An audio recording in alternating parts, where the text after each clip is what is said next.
एक बार की बात है कि एक गांव में एक औरत रहती थी जिसका नाम जैनब था। जैनब खूबसूरत थी, उसका घर आरामदायक था और उसका पति अली एक मेहनती और ईमानदार इंसान था जो उसकी हर ख्वाहिश पूरी करने की कोशिश करता था। उनके दो खूबसूरत बच्चे भी थे जो अपनी माँ से बहुत प्यार करते थे। लेकिन जैनब के दिल में एक अजीब सी बेचैनी थी। वह हमेशा अपनी जिंदगी से नाखुश रहती थी और उसे लगता था कि उसे वह सब कुछ नहीं मिला जो वह चाहती थी। जैनब का घर गांव के बीच में था जहाँ हरे भरे खेतों और खिलते फूलों ने खूबसूरती बिखेरी हुई थी। अली दिन भर खेतों में काम करता और घर के लिए हर मुमकिन सुख सुविधा जुटाता। वह जैनब के लिए नई साड़ियाँ, गहने और बच्चों के लिए खिलौने लाता। लेकिन जैनब हर चीज को तुच्छ नजरों से देखती। वह कहती, ये साड़ी तो पड़ोसन के कपड़ों से कम है, या ये गहने तो पुराने फैशन के हैं। उसकी जुबान पर शिकायतों का तूफान रहता था। एक दिन अली ने जैनब से कहा, जैनब, हमारे पास सब कुछ है। अल्लाह ने हमें सेहत, घर और प्यार करने वाले बच्चे दिए हैं। तुम हर वक्त क्यों परेशान रहती हो? जैनब ने मुंह बनाया और बोली, तुम क्या जानो, मेरी सहेलियों के घरों में बड़े बड़े महल हैं, उनके पति उन्हें शहरों में घुमाते हैं और तुम बस ये गाँव और ये खेत। अली चुप हो गया, लेकिन उसके दिल में एक टीसी उठी। वक्त गुजरता गया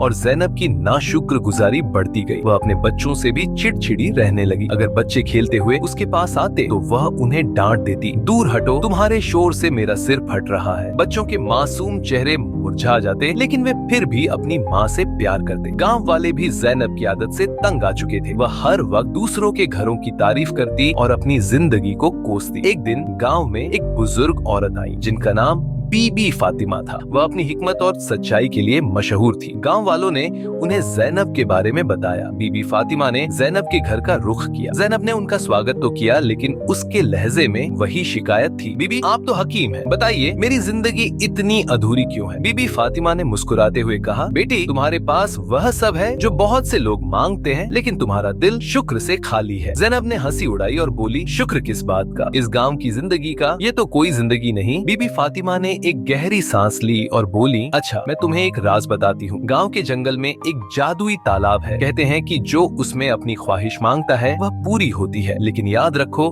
उसकी कीमत भी चुकानी पड़ती है। जैनब के कान खड़े हो गए। उसने तुरंत सोचा कि वह इस तालाब से अपनी हर ख्वाहिश पूरी कर लेगी। अगली रात जब सब सो रहे थे, जैनब चुपके से जंगल की ओर निकल गई। चांदनी रात थी और जंगल में एक अजीब सी खामोशी छाई हुई थी। वह तालाब तक पहुंची जो वाकई जादुई लग रहा था। उसका पानी चमक रहा था जैसे सितारों की रोशनी उसमें समाई हो। जैनब ने झुककर तालाब से कहा, ऐ जादुई तालाब, मुझे वह सब दे जो मैं चाहती हूँ। मैं शहर में एक बड़ा महल मांगती हूँ, ढेर सारी दौलत और वह सब कुछ जो मेरी सहेलियों के पास है। तालाब का पानी लहराया और एक अजीब सी आवाज गूंजी, तुम्हारी ख्वाहिश पूरी होगी, लेकिन उसकी कीमत भी चुकानी होगी। जैनब ने बेपरवाही से कहा, जो भी कीमत हो मैं चुकाऊंगी। अचानक एक चमक सी उठी और जैनब को लगा जैसे वह सपने में है। जब वह होश में आई, वह वाकई एक बड़े महल में थी। उसके आसपास नौकर चाकर थे। उसके हाथों में सोने के गहने चमक रहे थे और उसके कमरे में हर वह चीज थी जो उसने कभी सपने में देखी थी। जैनब खुशी से निहाल हो गई। उसने सोचा, अब मेरी जिंदगी पूरी हो गई। लेकिन कुछ दिनों बाद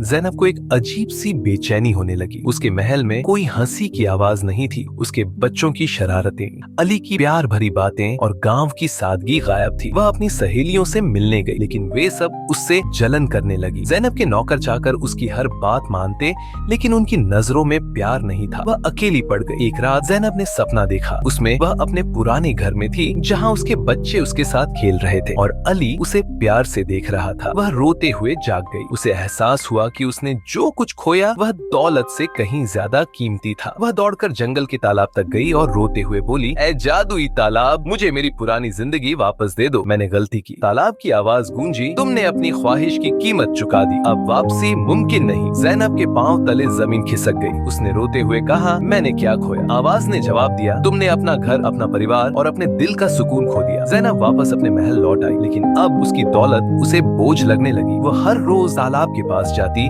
और अपनी गलती की माफी मांगती, लेकिन तालाब खामोश रहता। गांव वालों ने सुना कि जैनब अब एक बड़े शहर में रहती है, लेकिन कोई नहीं जानता था कि वह तन्हाई का शिकार हो चुकी थी। दूसरी तरफ अली और उसके बच्चों ने गांव में अपनी जिंदगी दोबारा शुरू की। उन्होंने जैनब की याद को दिल से निकाल दिया और एक दूसरे के प्यार में सुकून पाया। गांव वालों ने जैनब की कहानी को एक सबक के तौर पर याद रखा कि नाशुक्रगुजारी इंसान को तन्हाई और पछतावे के सिवा कुछ नहीं देती।